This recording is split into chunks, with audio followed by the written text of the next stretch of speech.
Hey, hello, and welcome to the WarDawg Trail podcast. This is episode 106. Today, I am bringing you Night Snipers 74. He is a coyote hunter. And for those of you veterans that know exactly what I'm talking about, predator hunting, coyote hunting is exactly what is needed for guys like us who have been in the war and on the front lines and looking for something that's tactically similar to the type of job that we've done. All right. But before I bring him onto the show, let's first go over today's announcements. All right. You can visit our website, sergeantwardawgtv.com, for any information on the show or the web series or the podcast or my new book. You can also find us on Facebook, Sergeant WarDawg TV, YouTube at Sergeant WarDawg TV, and Instagram at Sergeant WarDawg TV. You can also find us on X at Sergeant War. All right. Last year, we were awarded 2 awards for this show. First off, we were awarded Veteran Support Nonprofit of the Year by Corporate Livewire for 2023 and 2024. Next, in the UK, from Acquisition International Magazine, we were awarded Leading Veteran Welfare Outreach Nonprofit Organization for 2023. All right, if you are interested in advertising on Sergeant WarDawg TV or the WarDawg Trail podcast, these are the outlets that you will find us on, especially the fact that we are now currently airing this show right now live on MBR, Military Broadcast Radio. All right. Well, these are the outlets that you can find the video of the podcast, as well as the locations for where you can find the audio of the podcast. All right. I have big news for my book. It was released 2 days ago and is now available on Amazon. This book is the same name as this podcast, The WarDawg Trail, and it highlights my own personal story as a Marine infantry rifleman with 3 tours in Iraq, including the very first day of the Iraq War. So head over to Amazon now. The book is available. It's live. It's been out for 2 days, and you can find us by searching for the WarDawg Trail. All right. Without further ado, ladies and gentlemen, I now bring to the stage Chad from Night Snipers 74. Welcome to the show, boss.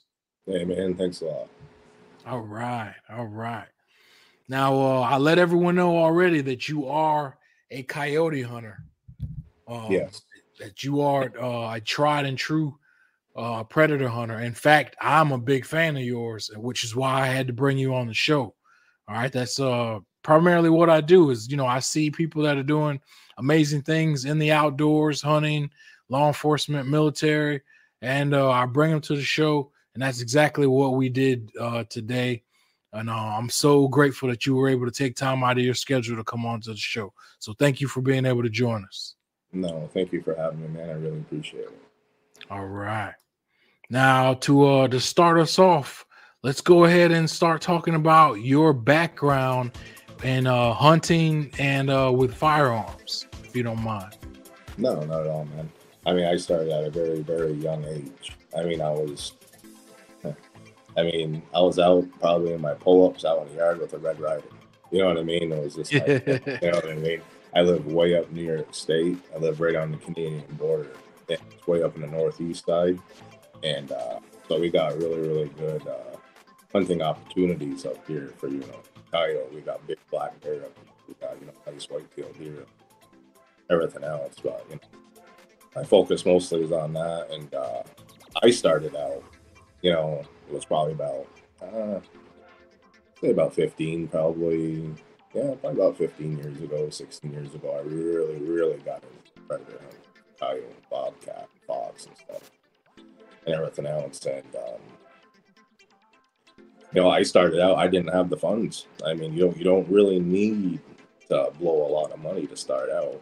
You know what I mean? You don't need all that and everything else. And it's I started off honestly with you know, just a Savage rifle, 22-250 with a 3-9 Nikon Pro staff. And during the daytime when I wasn't having luck, I would go through and I would use the moonlight during the time if there was no snow on the ground, and if there was snow on the ground, then I just, you know, use the snow to be able to see and stuff. And as I proceeded and stuff like that, you know, I was able to get a night vision and then, you know, go up there and everything else. But yeah, that's pretty much how I got started. Good deal. I'm sorry. I should have asked you that from the beginning. So you actually located in New York State, upstate, you said? Yeah, yeah, yeah. Way up in the northeast corner, man.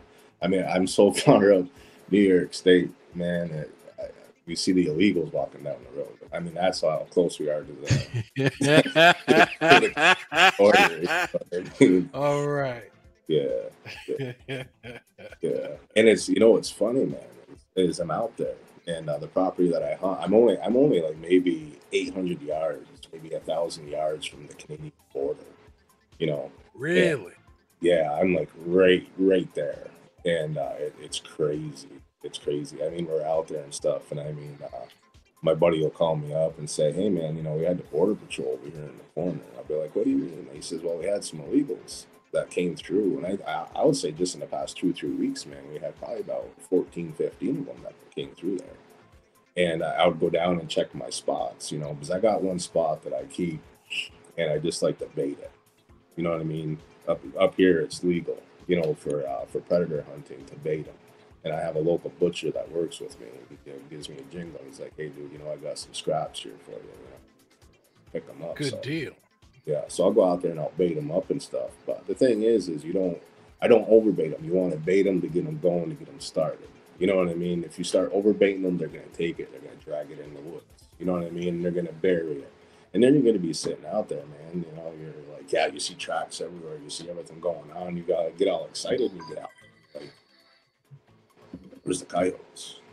You know what I mean? They're in the woods Right. snacking. You know what I mean? They're not coming out and getting paid. You know? So the major thing that I do to help get it going, if it's legal in your state to bait, is get one going first before season. You know what I mean? You're deer hunting, you know, you're bear hunting, whatever. You know what I mean? You can use your scraps and stuff just to get them started. Because here, the season doesn't start for coyotes and stuff until like October 1st, and then we don't have a whole year season on this. So it goes from October 1st to the following year to March 28th or 20th. And so we get what, maybe Okay. 6 7 months strand, 6 months strand of it and everything. But yeah, so what I do is like I said, I like to get it established first, you know, within like a couple weeks to a month ahead of time before I start hitting the spot and start really hunting it and everything else. And once they start hitting it and they know it's there, then you back off. You know what I mean? Then you bring some scraps out, but you only bring out a couple, you know, pieces at a time. Because, you know what I mean? Coyotes are very smart. They're very keen. They can smell miles. You know what I mean? It's crazy, you know. And they're very, very, you know, it's kind of like, you know, it's not like going squirrel hunting or anything like that. You know what I mean? You actually have to work for it. You got to outsmart them in their own game. You know what I mean? And so what I usually do is once I get them established, you know, and they're used to knowing that bait's there, then I'll, you know, kind of break it off a little bit and I'll take some chunks, but I'll throw it in the snow where the bait usually is. Because I got a line, there's like a little ravine creek, and you've probably seen my videos and stuff. And I got like sit up in a hut up on the top in one spot, and it's heated and stuff, and that's where we use our thermal and everything else. But I'll just put chunks scattered all over into the field, buried probably about 4 or 5 inches in the snow. So I'm gonna make them work for it. They're not just gonna come out and just snag it, go back in the woods and have a free meal. You know what I mean? That's what I like to do in the Right. beginning. You know what I mean, to get them used to it. But then after I make them work for it a little bit. So basically, it keeps them all in that one area and everything else. And I've had a lot of luck doing that. And what I usually do is I'll sit. I like to call it bait and wait. it's almost pretty much, you know what I mean, like deer hunt. You're sitting up in your stand and you're waiting for deer to cross the trails and everything else. But you know, we'll sit there for hours, and I mean, you never know. You know, you get one that'll come out. You get that one. You know, an hour later, you get another one that'll come out. You know, you get that one, or you can't get a shot on it. You know what I mean? Or, I think the most I've had come out in that one spot where I hunt is probably, I think, 6. I've had 6 come out and everything else. Really? Oh yeah, yeah. It was crazy. It's like, you know, it's like I'm whispering to Amber. I'm like, holy cow, man, look at this. It's like, you know, I'm used to, you know, doubles and triples, but you know what I mean. You get 4, 5, 6 coming out. You know what I mean. You get kind of like, oh, you know what? People like to hurry up and just shoot. You don't need this to hurry up and shoot. You know what I mean? Let them get established. Let them come in. Let them come in. Let them get comfortable. You know what I mean? You pick your target. You know, and that's the way I do it. You know what I mean? I'm patient. Even though I see them, I talk myself down. I don't go, you know, over ecstatic and everything, and I let them work their way in a little bit. And then then you start picking them off. Obviously, they're gonna leave and stuff like that, but you know, they're a dog. You know what I mean? They're an animal. They're gonna, you know, be used to sounds. You know, we got a Foxborough X24. Just this past probably a few months ago, we upgraded from our Foxborough Inferno, and that 24-bit sound is a big improvement. And I really don't like to call much. I will call, but I kind of like to take them on their own. You know what I mean? They're, like I said, you know, if you switch, they're smart. It's like if you start pressuring them too much and you start switching too much stuff up, they're going to catch on to that real quick. Especially with the older coyotes, the more I like to call them educated, the educated coyotes. I mean, Gotcha. They get educated very easily. Okay. And I mean, you take a shot at one and their comfort zone didn't turn into their comfort zone anymore. Now they're on alert. You know what I mean? So if you're going to shoot, you try and make sure you're going to hit them, you know, otherwise they're going to learn from it. You know, they're, like I said, they're smart. A lot of people don't realize it, but they're just as smart as your canine. You know what I mean? Your search dogs at the, you know, at the military and the police units and stuff used to recover, you know, firearms and drugs and stuff like that. I mean, their noses, this is good. I mean, they're going to smell it. They're going to, I mean, like I've told people too, you know, you got to make sure when you go in, you know, you don't want to go around an area that you're hunting. You don't want to walk around all over the place. You don't want to leave scent everywhere. You don't want to go, you know, go out there and take a leak somewhere and, you know, and everything else and disrupt the area. You know, so what we use, we use like a 4-wheeler and we go out there, so it's less tracking. I mean, you wouldn't be surprised, even your boots, man. I've had a friend of mine contact me and said, dude, this coyote, man. I walked in, I set up my call, and I started calling. I know they're in there, but you know what? I didn't see them. They weren't coming out. You know, and I've been seeing them in there, and I've been seeing their tracks and everything else. But you know what? He walked in one way that he usually doesn't walk in. And that coyote, you know, they're just like deer. They got a pattern. You know what I mean? They're set to their own way pattern. You know, and if you get in their pattern and they see something different, they go on high alert and they will back off. You know what I mean? They have all the time in the world, man. You know what I mean? They got all the time. I've seen coyotes sitting up, you know, we've watched 2, 3 of them, 600 yards out. I've tried calling them. I've tried doing everything I could. I threw the kitchen sink at them, and they would not budge. They're just sitting there teasing me up on that ridge, just watching. You know, and I'm like, should I take a shot at them? But you know what? I'm going to take a shot at them, but they already know something's up. If I take a shot at them, it's just going to make it worse. You know what I mean? So coyote, it takes a lot of patience. It does. I mean, we come home too, and we go out there, we sit 5, 6, 7 hours sometimes. We come home and we don't even see nothing. We can hear them all around us. You know what I mean? They don't always come out. But, you know, that again, you know, I mean, the beginning of the season to me is the greatest time to hunt. Because you got your young pups that are, you know what I mean, that are being born and everything else. And I think it's right now is breeding season for them. So you figure, I think they have a litter anywhere between. They can have a litter anywhere between, believe it or not, 6 to 14 pups. You know, Really? that's crazy. Yeah, yeah. So you can actually, Really? yeah, so you can actually see why the population of coyotes is crazy.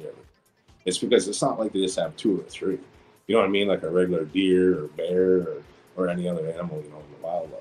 You know what I mean? They have multiple. They're like a cat, man. They just dump them out. You know, you know what I mean? And uh, Oh and yeah. yeah, and it's like, well, I was getting off track here, but I'll get back to like the beginning of the season in the fall. My experience, that's the best time because you got your young one, you got your young pups in there that are only maybe what 4 months, 5 months old. You know what I mean? And I mean, I can use a little mouse speaking call. You know what I mean, or anything, and they'll come out because they're new. They're not educated. They're new to everything. You know what I mean? So that's your chances right there where you're going to be dropping your doubles and your triples pretty quick. You know what I mean? And that's when you're going to Right have your on. and that's when you're going to have your packs coming in. That's when you're going to have 4, 5, 6, 7, 8 coming in. You know what I mean? Because the the litter has not left the parents yet because you're still Oh, learning. okay. You know what I'm saying? But when it Gotcha. comes down time, December and January hits, they start pushing them off because you know breeding season is going to be coming, so territorial rights are coming in. You know, so then at this time of year, like around late December, early January, you're not going to see, you know, the 5, 6, 7, 8 like you usually do. You're going to see maybe like the one. You're going to see maybe two or three. You know what I mean? Because what they're doing is they're starting to try to get paired up. You know what I mean, for Valentine's Day. You know what I'm saying? So,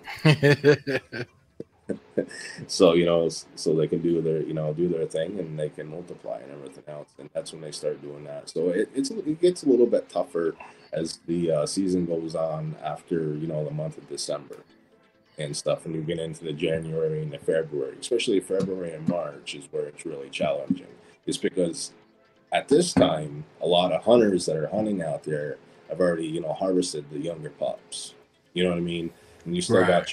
you still got your older coyotes in there. You got your, you know, your older females and your older males in there, and they're a lot smarter than what the younger guys are because they've been around the block a little bit, you know. Right. So they know what to see and expect. You know, they're not just going to come out running.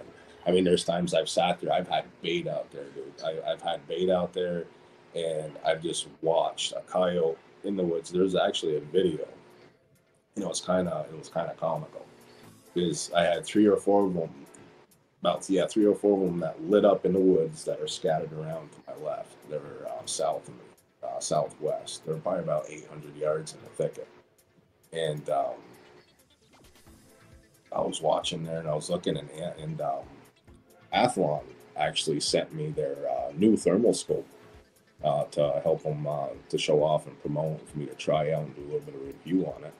And it was Okay, I have seen that. I've seen you promoting Athlon. Okay, so that's what yeah, you're okay.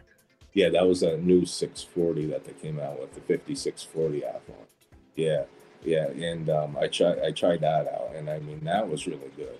You know, what I mean, I really liked that one too, but it just didn't have any sound to it or anything, you know what I mean? But they're just starting to get into the thermal game, so I'm sure, you know, as the years progress and stuff like that, they're gonna up their game a little bit and everything else. But again, like I was saying, getting off track, um, I had one come in, and I could tell that sucker because the bait's there and the bait's scattered. I mean, I can put a pile of bait. I can put two small garbage bags of bait out there of pork scraps, beef scraps, deer scraps, and whatnot.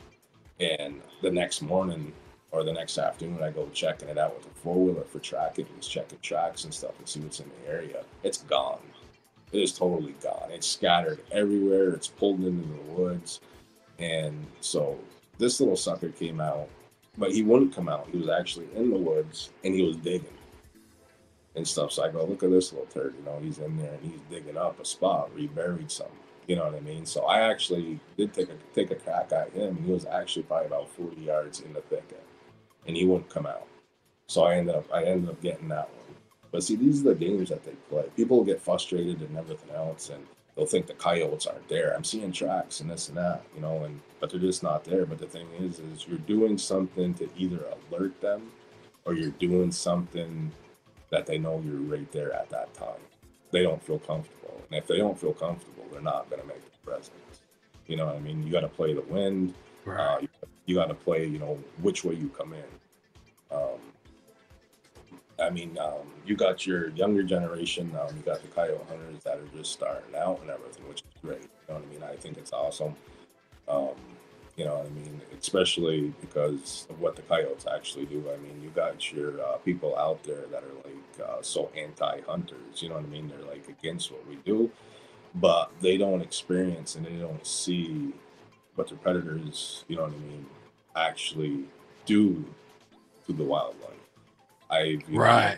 I've witnessed it. I mean, like up here, I'm gonna try and get a hold of the Wildlife Association myself because, like I said, we're limited on coyote hunting where I'm at, and I think we should have a long season. I think it should be year out because our cutoff is just about the time a few months before, you know, our deer are, you know, letting go of their offspring, you know, and man, those coyotes, I see them all the time. If there's deer there, there's coyotes there.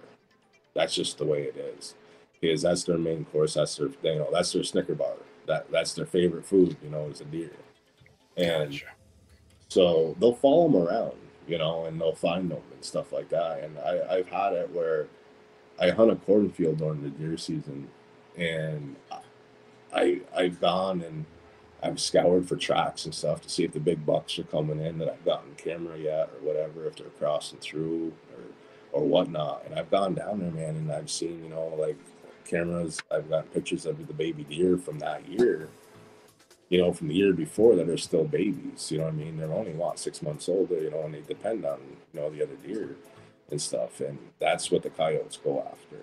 And I've seen them ripped up. I mean, I've gone and there's been a clean cornfield. I go back the next day and there's deer hair everywhere. And got a 6 month, 7 month old little baby deer dragged off in the middle of the field. That's all ripped up. You know, they jump it. This past year, for instance, my girlfriend and I, Amber, were up in the stand in Mur deer hunting. I had this nice buck that was coming in, so we're looking for it. We're trying to get it. And I watched this little button buck come out. He had just a little tiny little nubs on him. You know what I mean? And it's nice just to watch the wildlife too. You know what I mean? Instead of just trigger on them all the time. You know, you learn a lot just by being out there in the woods. You know, and it's relaxing. Yeah, it's refreshing. That's what it's all about. Yeah, you know what I mean? It clears your mind of everything, of the everyday stress that you go through and you have. You know. And it's just fulfilling. Even if you walk out with an empty tag, you still benefit from being out there with nature. You know what I mean? That's what it's all about. Right on. And it's just, you know, and we're watching, and it's just that dusk time. You know what I mean? And I'm looking, and then I see that we're watching that little baby deer and stuff, you know. And next thing you know, it's going through the corn stalks a little bit and stuff. And I'm like, I looked to the right of the edge of the swamp on the very corner of that field, and he was probably about maybe 100 yards, maybe 140 yards away from me. And I look and I go, "What the heck is that moving around?" What, you know? I look, it was a coyote. I'm like, well, and it was last year's offspring, so it was hunting that little baby buck because he came out of the woods. And he snuck out there, and I didn't even see him come out because I was, you know, fascinated watching the baby deer, what he was doing and stuff, you know what I mean, doing his little thing. And then I looked to the right, and this sucker is over here hunting that little baby deer, you know what I mean? And then, yeah, so I popped my 308 out, and I cracked that coyote. You know what I mean? I hate to do it. I save them for footage for when I'm actually hunting them, you know what I mean? But, you know, I'm not going to deer getting, you know what I mean? Come on, you know? And then I cracked that sucker. You know, he ran a little bit, maybe 10 yards, and I shot my 308, and he dropped. He was done. And then next thing you know it, that little baby deer took off. And then I told Amber, I said, it's starting to get, you know, a little bit darker out now. You know, that little guy is going to have, you know, a decent night now. He doesn't have to worry about, you know, something hot on his trail tonight, you know. You know, we saved the little deer. And then we're getting ready to leave, and then just to the right of us, maybe 60 yards away, we hear that Coyote open right up, starts barking and carrying on. I'm like, ooh, there's another one right here. But what it's doing was it's trying to locate the one I just shot. So what it was they're actually hunting together on the edge of the wood line, following that deer. They're probably following that deer half the day. You know what I mean? And she comes out. It was a female. That was a male. The first one I got was the male. So the female comes out and she barking. She's carrying on like, hey, where are you, dude? Where are you? You know what I mean? She's trying to locate her little hunting partner, the other coyote. And I swung the back door open and I cracked her too. You know what I mean? And I got them both, you know, so that was pretty interesting and stuff like that. And that was actually one of the first times I've actually got a double. Nice. And saved a baby deer in the process, you know, and it felt good. Nice. But I'm leaving and I'm telling Amber, it's like, you know, I wish we would have had the footage. You know what I mean? It's like, you know, it's like that's 2 coyotes we could have got, you know, 2 months from now on film. You know what I mean? But it's not that don't matter to me. Is, you know, saving the wildlife. You know, helping the deer. They have it hard enough as it is. You know, and like I said, I'm going to try and get a hold of the Wildlife Association and everything, because at just the point of our cutoff time for deer, I mean for coyote season, within a few months, the baby deer are going to be being born up here, and the coyotes know this. They can smell that. You know what I mean? Right. They can smell the females that are pregnant. You know, I've seen them follow them around, and they just track them. Now, if you go in the snow and you look up here and you see the deer trails, you're going to see coyote trails. You're going to see the coyote following those trails. They're going to jump out and they're going to grab an easy meal. You know what I mean? They're not going to be able to down, you know, the yearlings, the 2-year-olds, and this and that. You know what I mean? They want the small, they want the babies. They want the small and easy snacks. You know what I mean? And I've witnessed it too much, and it makes me sick, man. It's, the poor does laying down trying to give birth, you know, and you got the coyote eating the baby as she's giving birth. They're literally eating that baby. They're literally eating that baby fawn as it's coming out, and it's torturing it. Yeah, and they're eating on the mother, and it's crazy, man.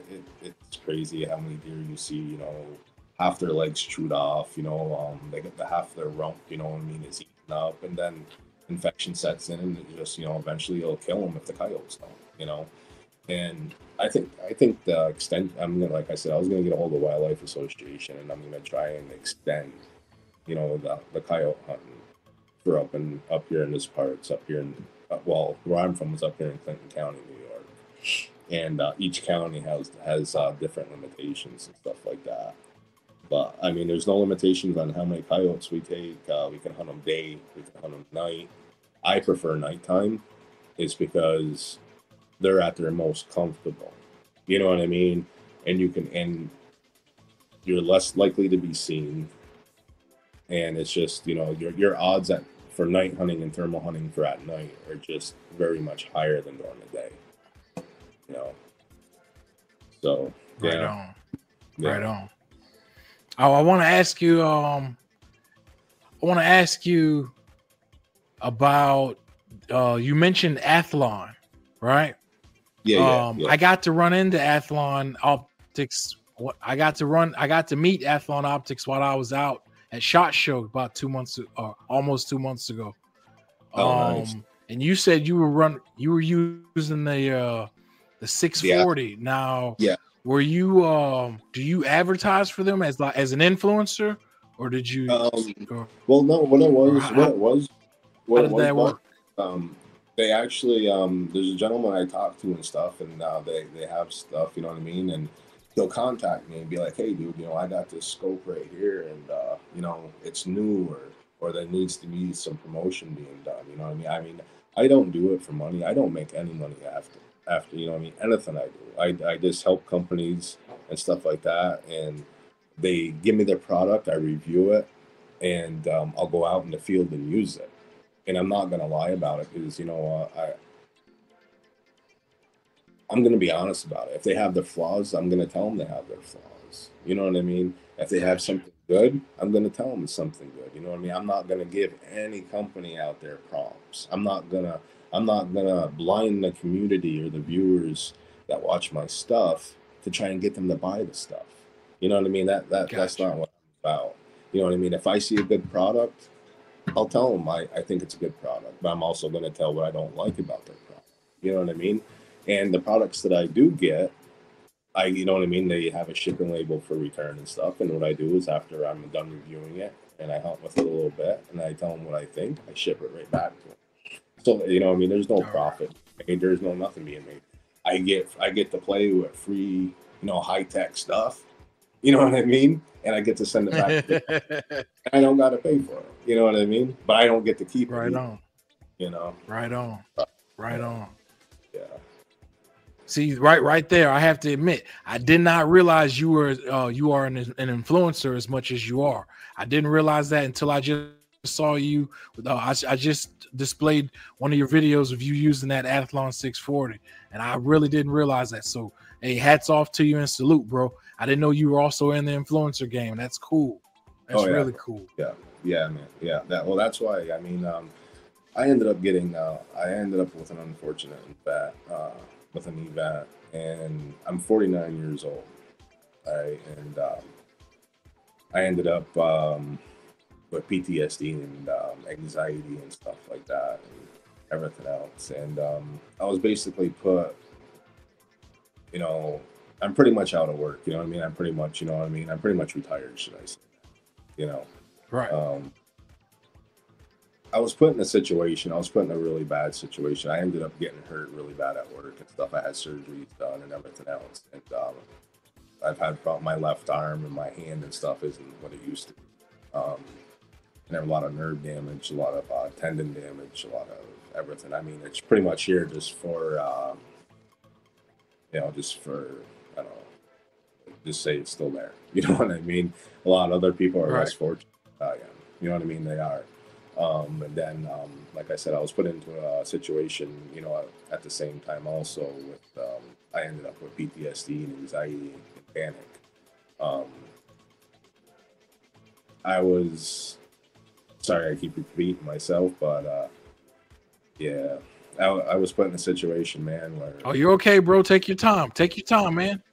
Yeah, I was put in a predicament where I shouldn't have been put into when I've told it wasn't safe. It wasn't a good idea to be doing it. And it's like, I don't care what you do or how you do it, what you got to do. You do your job and get it done. Well, me, it wasn't safe. It was, a mountaintop and stuff like that. And I was, driving a tractor trailer and we just, there was a northeastern that hit and stuff, and this was over in Vermont, and up in Green Valley and stuff like that. I mean, they get stupid amounts of snow. I mean, this was probably over 2 feet. But anyways, I was put into a situation where I had to make a choice. I had to make a choice of either hurting myself, or taking my own life, or hurting a family, and maybe even accident, maybe even their life's being taken because of this. You know what I mean? The situation I was put in. So what kind of messed me up,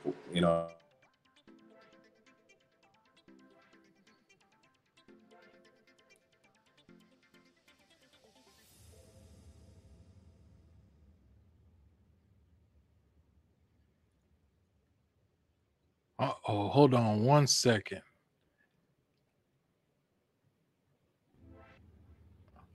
Hold on 1 second, Chad. We lost your sound.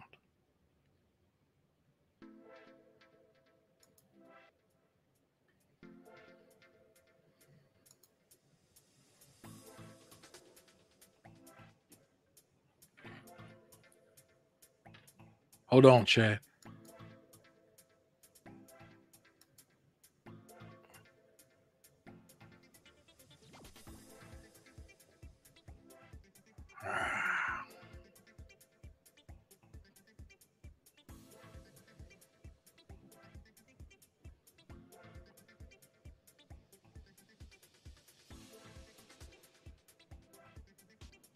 Chad, can you hear me?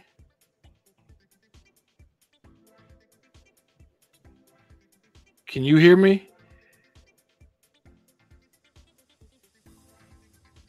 Oh, man.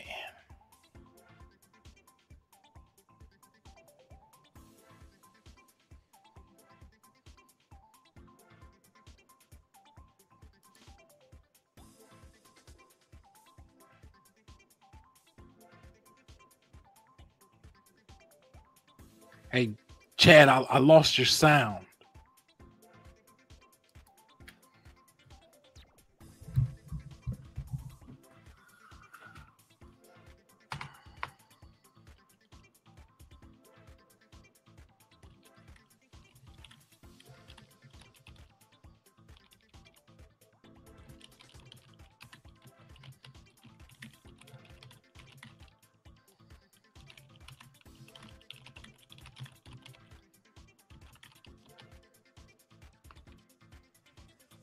No, I can you hear me? I can't hear you.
All right, everyone. We are having a little bit of technical difficulties, but we will be right back.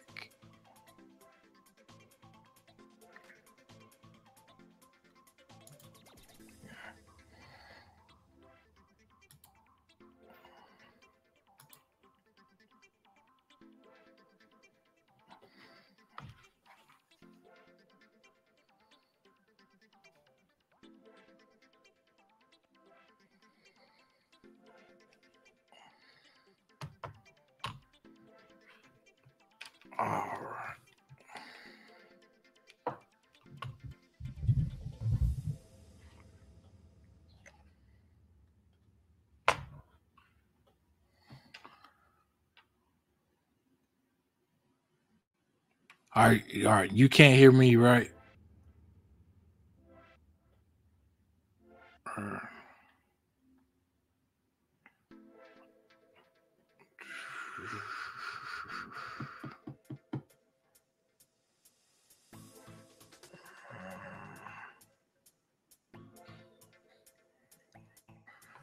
All right. I'm sorry, ladies and gentlemen. We're running into technical difficulties here. We are going to have to leave the episode at this time. All right.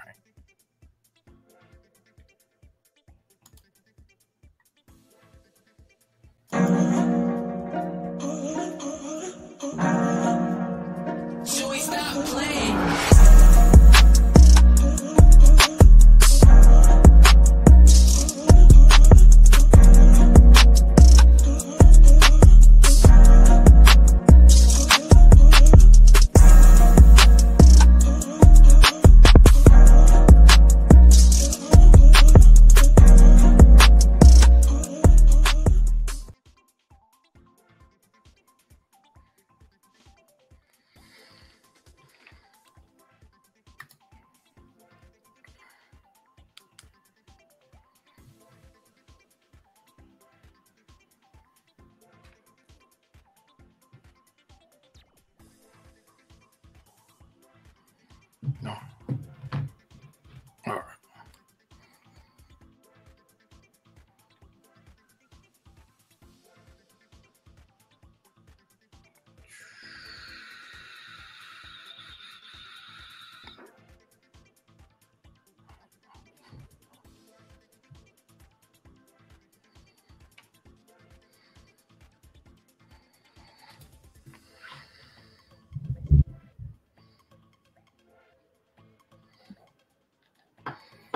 All right, we're still working on trying to reconnect here with Night Snipers 74 so we can continue our interview on predator hunting. All right, you back?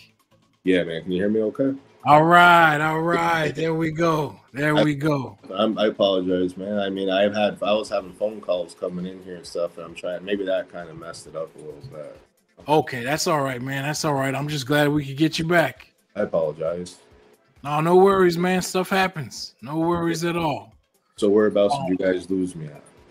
I was gonna ask you about you were explaining what you went through and what you went through on the job, and I was about to ask you how you feel the coyote hunting is therapeutic.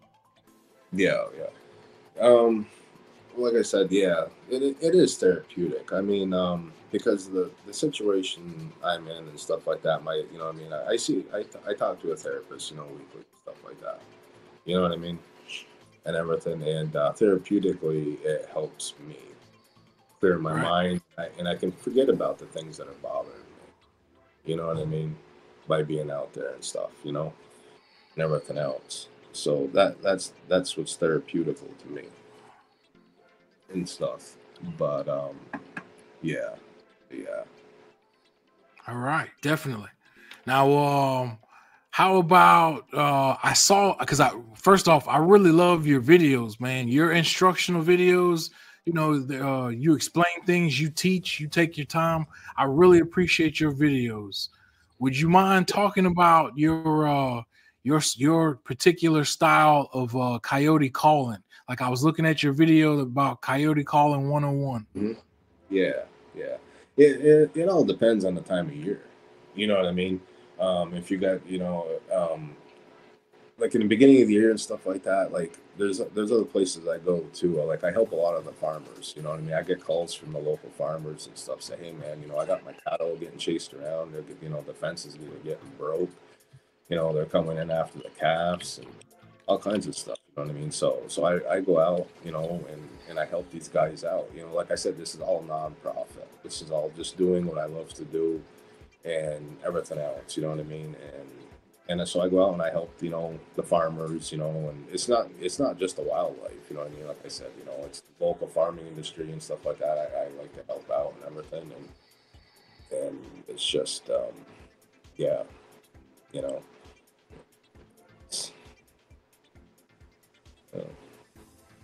All right, right on. All right. Can you let everyone know where they can find you online? Yeah, man. They can find us on Facebook. They can find us on Instagram. We have YouTube also and everything. It's Night Snipers for the Facebook, Night Snipers 74 Instagram, and Night Snipers 74, I believe, for YouTube also. All right. Good deal. Yeah.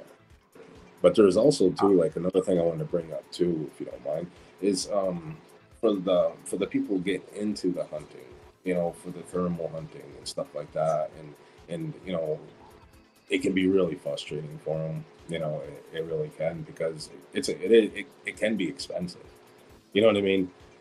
You don't got to pay a lot of money to get into this sport. You know what I mean, and stuff. You really don't. You can take you can take a Ruger American. It's whatever you can afford. And like I said, I started off with just a regular scope. I hunted at night when I could with the moonlight, or when the snow's on the ground. What I mean? I did that for many years. I mean, it's just the past 6-7 years I was able to start affording, the night vision optics, thermal optics. Right. You know what I mean? I'm no high class dude right now, man. I mean, I got a Sightmark Mini Wrath right now that I got that Kevin Reese sent to me back in September of 2023. It's actually Sightmark's new mini thermal. They're well known for their night vision already, but they started out with a mini thermal and a nice thermal line. So Kevin Reese, Kevin Reese is actually the vice president of Sightmark and Pulsar industry for the night vision and the thermal companies established out of Texas. But really, yeah. So that was a really, really sweet opportunity. You know what I mean? I've been privileged to be able to meet, not meet, but to talk to these, some of these people, and for some of these people to actually You know what I mean? To give me a little bit of a break and work with me. You know what I mean? Because I wouldn't be able to do all this stuff on my own. You know what I mean? It's tough to get in there and start doing it. You know, and especially with people with families and stuff. You know, you're not going to be able to go out there and buy, you know, a $4,000, $5,000, $6,000 optic. You know, Right. now, so like I said, you know, this mini thermal, you know, that's my suggestion. Anybody that wants to get into the thermal, you know what I mean? It's you can get them. I mean, for like what, maybe $1,600, $1,800, and I got the video up there too of that. It's the Sightmark Mini RAV, and actually they look at it and they're like, oh well, you know, but this one's so much better, you know, and so on and so forth. It's like, well, dude, you know, it's like, yeah, but you know what? This little Sightmark Mini RAV, I've taken my longest shot with that one, you know, and the last video that we had, I ended up calling, it was a pair in, and the first one I got in, that was about 240 yards, and I took that one down. I shot that one, and then about a few minutes later, another one came out, and that one, I was like, oh, I mean, you can even hear me in the video. I'm telling Amber, I'm like, you know, I said that you know, for a thermal at night, this is going to be a long shot. It was about 350, 360. But you know what? I pulled it off. I cracked her. It was a female. I cracked her. She ran maybe 20 yards and folded up. You know what I mean? And it was a heck of a shot. But and it's just like I said, you know, everybody's starting out. You can start out with your Ruger American stuff. Like in my videos, I say, you know, I mean, I like your Savage. I like your Savage rifles to start out with. You know what I mean? They're inexpensive. They're not like Christian Arms and all those other companies. I'm not down talking any company at all. Just, you know what I mean, for the people that want to get into it, that don't, you know what I mean, that are on a set budget. I mean, you can do it. You know, you got the Savage 110s. I mean, you got your Tika T3s, and I prefer these lines and these models to start off with because they are very upgradable. I mean, I've upgraded my 22-250. That's a Savage 110 varminter. I bought it from the factory. I had the 26-inch long barrel. I had the 12 twist, you know, and everything else. I'm like, you know what? I used to shoot rifle competition back in the day, and okay, yeah, good deal and stuff. And with, you know, and I'm like, you know, when I first got into it, I got into it using the Savage Actions and then the Criterion barrels. And I don't know if you're familiar with Criterion barrels or not, but you know what I mean? There's so many different, you know, you got the Schillings, you got, you know, all kinds, you know. I've heard of them. Yeah, dude, they are magnificent barrels. I mean, and what makes it even better is you can do it at home yourself. You know what I mean? You can slap on a match grade barrel, you know, in like 15, 20 minutes. You know what I mean? Just get the proper tools and stuff. And that's another thing like that, you know.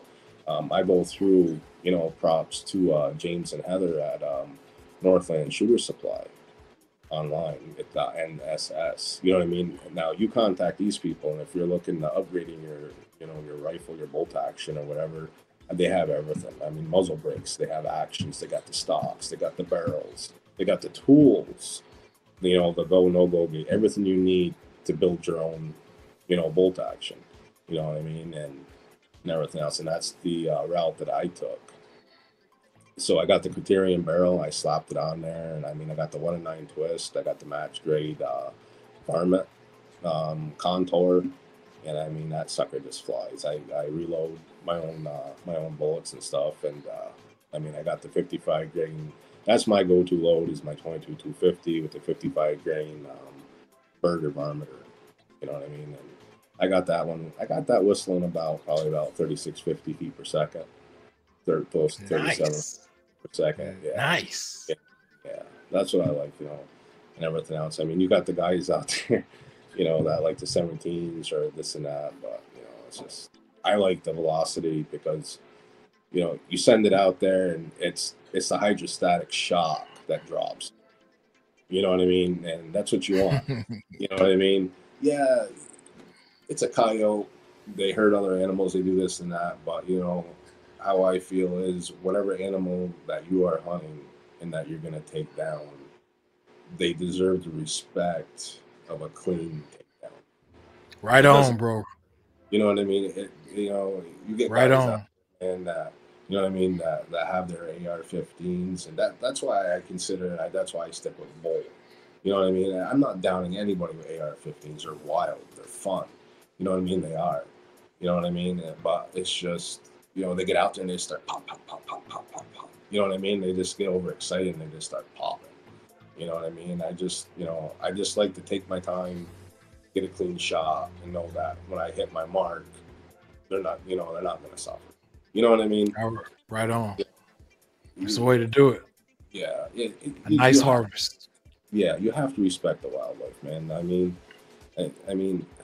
anything you do like that, even if you have to dispatch something, you know what I mean? It's like, they deserve that. No matter what their background is or what they're doing that you don't like, they still deserve that respect of a clean, ethical takedown. Right You on. know, you know, Right on. and everything. Now, But can I ask you something that I ask everyone? Can you give me your 3 favorite firearms? my three favorite, as in calibers, as in models, as in Uh, just models or is enough. okay. Well, my three favorite firearms for calibers, I would say for hunting. I'm actually have a 7mm SOM build I'm doing right now through Criterion barrels and the Savage Action. I Nice. like the 7mm calibers. You know what I mean? And 308. I'm sorry, but I've tried them all. I've tried the Magnums. I've tried everything. It's just there's something about the 308 Winchester that I just love. You know what I mean? I love reloading All for it. right.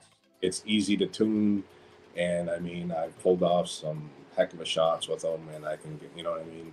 It's just really really easy to reload. There's just a highly accurate caliber. It's just I love the 308 Winchester. I just love it.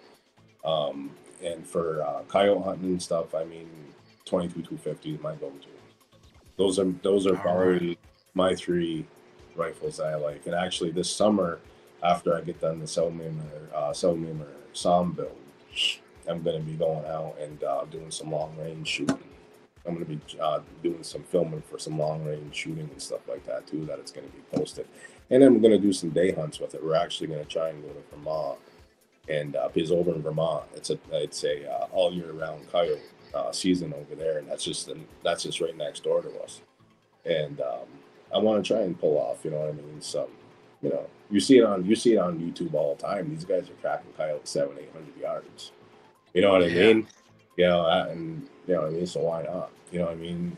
I'm gonna try that out. And that's what I'm gonna build the SOM. I'm pretty much building the SOM for target shooting and for just long range plinking. You know what I mean? Just to be out there and be like, yeah, I did that. You know what I mean? It's fun. I was born and raised that way. I was, in the woods. So, I shouldn't even been doing it. I probably shouldn't even be saying it. But I was like 13 years old. I didn't have my hunting license. I didn't know any better. I grabbed my grandfather's old 410 and I would go out in the backwoods and I would be hunting squirrels. You know what I Right mean? on. Right I've on. been, I've been, I've been enthused with the outdoors and with firearms and stuff like that, and the shooting sport and hunting all my life. That's my thing. You know what I mean? And you know what I mean. If I don't have that, then you know what I mean. That would be one heck of a sad person. You know what I Yeah. mean? I Yeah. got you. I You know. totally understand. Yeah. Yeah. Totally understand.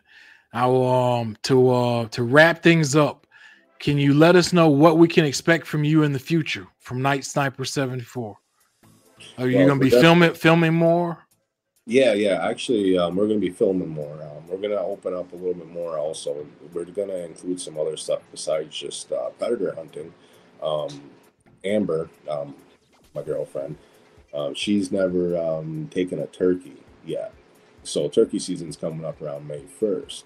So we're actually going to be doing some live video in the woods, actually, and stuff. So we're going to be working on that a little bit. I'm going to be upgrading this year with my thermal also, and we went down. We started out at maybe a couple hundred followers. We're almost up to 3K now, just on Facebook.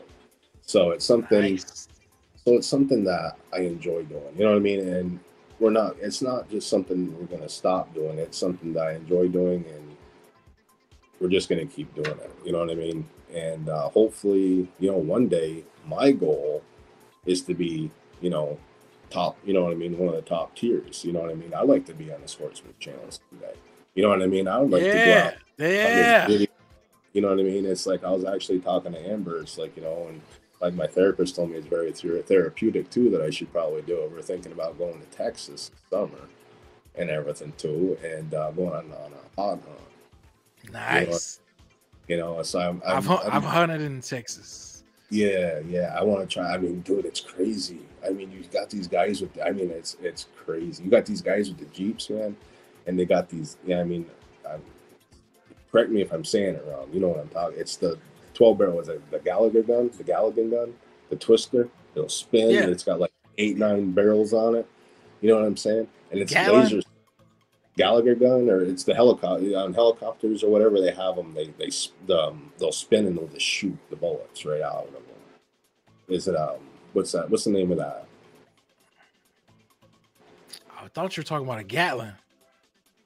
Yeah, I don't know. The only thing that comes to my mind is a Gallagher gun. It's got like 9 barrels on it, and it just when you hit it, it spins and it shoots. Yeah. Oh, okay. I thought that was the Gatlin, but I got you. Could be a Gallon. Yeah, Gallon. That's it. Yeah, I'm sorry. I'm not familiar with it, so I probably pronounced it wrong. Oh, okay. I mean? Yeah, it's the Gatlin. It's the Gatlin then. The Gallon. Yeah. But they have those up to the Jeeps. I got them on my Jeep with a laser on it. And they got 35, 40 hogs that are running. They're chasing them through the fields, and they're just opening them up. You know what I mean? You got 2-3 guys with them, with full automatic ARs, and you know what I mean? Some of them got 50 caliber BMGs that are mounted on their Jeeps, and they're going right to town. You know what I mean? I'm like, that's nice. Yeah. Nice. So that's something in the future that we want to do too. And I mean, we would like to start. You know what I mean? It's not just this and everything else. It's like we just want to, like I said, the situation I'm in, to keep my mind and to keep myself busy and everything else.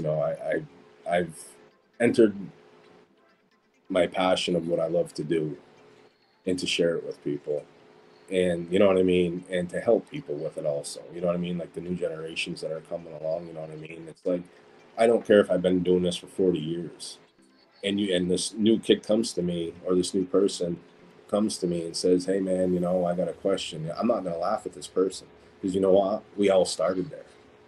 Right. You know what I mean? And I don't like, how society does that sometimes. You know what I mean? Just because they got themselves up here, and you know what I mean, and they're good at what they do, they look down on the smaller ones. You know what I mean? That's right. That's not the way to do that. You know what I mean? You want to persuade them. You want to get them involved. You want to make them feel good about it. You don't want to discourage them. You know what I mean? There you go. There you go. You want to be there. You want to be like a mentor. You want to help them as much as what you can. It's just like we had a Fox Pro Inferno. All right, I've had that for maybe 4 years now, and we finally were able to come up with the funds to get. They're not cheap. It was the Fox Pro 24-bit. You know what I mean? It wasn't cheap, but it wasn't overly expensive either. But it was like a couple $100 upgrade from what we already have. So we had the Inferno. We know where we came from. And starting out, it's expensive. Not everybody can do it. It takes time. So we just did a giveaway. I had people message me on their situation. Me and Amber, what's your situation? What do you have for equipment? We had, a lot of messages and everything else, and we had to take, some time, and it was a hard decision. Who could really use it? I would love to be able to give everybody one.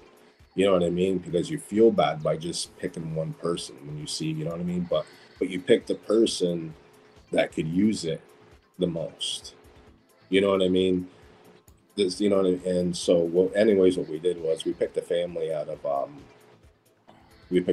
Montana. I won't get into names or nothing. That's their own personal information. But we picked a family out of Montana and stuff like that, and we just we sent it to them. You know, we picked them out, we sent it to them. They had, and what got me was just because they like coyote hunting, they have it all around their farm and stuff like that, and they were using an old video cassette player to call them in. Now that says a lot to me. You know what I mean? If you're gonna try and hunt coyote with an old video cassette player, then you're telling me that you're actually involved in the sport. You know what I mean? Right. You're really trying. You know what I mean? So we sent them the call for nothing. We covered the expenses and the postage and everything. We sent it to them, and you know, just the smile. You know, the family sent us the picture and stuff, and just the smile on the person's face did it all. That was it. It does it all. It does it all. Right. Making somebody happy, bringing a smile, making somebody's day, man. You know, and that's what did it. You know, there's just so much greed and so much bad in this world. You know what I mean? There needs to be more good. You know what I mean? It really does. So me doing that wasn't like looking for prompts or nothing. I'm not looking for that. You know what I mean? What I was doing was I'm trying to start a movement. You know, pay it forward.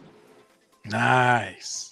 I like it. I like it, bro. I like it. You know what I mean? Just pay it forward. If you're in a position, you know what I mean, financially positioned or whatever, or if you can get the gear that you want or whatever, and you see somebody else that's less off that enjoys it just as much as what you do, why make money off it? Why not just make somebody's day? Making somebody's day with that smile on their face means more to me than getting a check for $1,000. All right. You know what I mean? Good deal. Yeah. You know? All right, Chad. I really want to thank you for coming on the show today. I mark my words here. All right. I do expect to see you on one of the major outdoor channels, pursuit channels, and I do expect to see you somewhere, bro. I do. So, yeah, that's our goal, man. You know what I mean? That's our goal. You know what I mean? It's not about money. It's not about nothing. It's just about getting out there, doing what we love to do, and just having the opportunity to share it with the other industry, people in the industry. You know what I mean? It's all it's about. All right. That's all it's about. All right. Good deal. Good deal. Ladies and gentlemen, this has been Chad from Night Snipers 74 on episode 106. Chad, like I said earlier, thank you for taking the time out of your day and out of your busy schedule. We really appreciate you coming onto the show, talking to us about the world of coyote hunting, talking to us about how therapeutic it can be, and also us offering insight into even the thermals like you did, man. I really appreciate this. Has been a great episode for me to have you on. So I really appreciate you. And I want to tell you, enjoy the rest of your day. All right, boss? All right, man. Thank you. I really appreciate it. All right. You have a good one now. Salute. All right, man. You too. Thank you. All right, ladies and gentlemen. This is episode 106. Salute.